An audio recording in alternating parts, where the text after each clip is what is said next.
ایک علاقے میں ایک مولانا صاحب گئے تھے، ان علاقے میں علماء کی آمد و رفت زیادہ نہیں ہوا کرتی تھی۔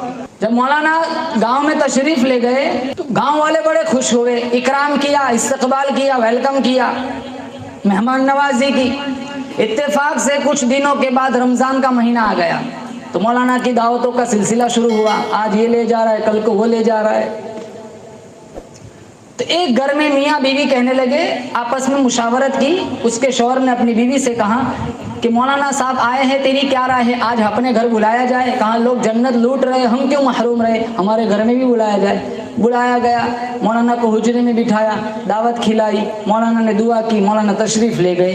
مولانا کے جانے کے بعد اس کی بیگم اس کمرے کی صفائی کے لیے جب اندر گئی، پورے کمرے کو ٹٹولا، چھان مارا، لیکن اس کے وہاں کچھ پیسے رکھے ہوئے تھے، وہ پیسے نہیں تھے۔ تو اپنے خاوند سے کہنے لگے، مولانا بڑے عجیب تھے۔ کہا کیا ہوا؟ کہا وہ تشریف لے گئے، ساتھ ساتھ پیسے بھی تشریف لے گئے۔ کہا یہ تو غلط کیا، عقیدت مندی میں بلایا تھا، پیسے لے گئے۔ خیر ایک سال تک وہ بے رخی کا برتاؤ کرتا رہا۔ اگلا رمضان آ گیا، پھر دعوتوں کا سلسلہ شروع ہوا۔ وہ خاوند اپنی بیگم سے کہنے لگا اس سال بلایا جائے۔ کہا مجبوری میں چوری کی ہوں گی، بلا لیتے، لیکن پہلے معاملے کی وضاحت چاہیں گے۔ مولانا کو بلایا گیا، مولانا تشریف لائے، کھانا کھلایا۔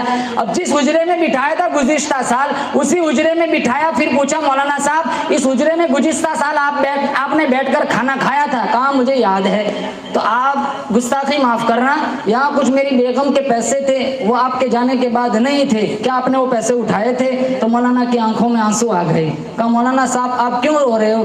کہا میں اس لیے نہیں رو رہا ہوں، تم نے میرے اوپر الزام لگایا ہے، پنکھے کی ہوا کی وجہ سے وہ پیسے اڑ کے ادھر ادھر منتشر ہو رہے تھے، میں نے سارے جمع کر کے قرآن کھول کے قرآن میں رکھ دیے تھے۔ روتا اس لیے ہوں، اس گھر میں دوبارہ کھانے آ رہا ہوں جس گھر کی میاں بیوی نے سال ہو گیا قرآن کھول کے بھی نہیں دیکھا۔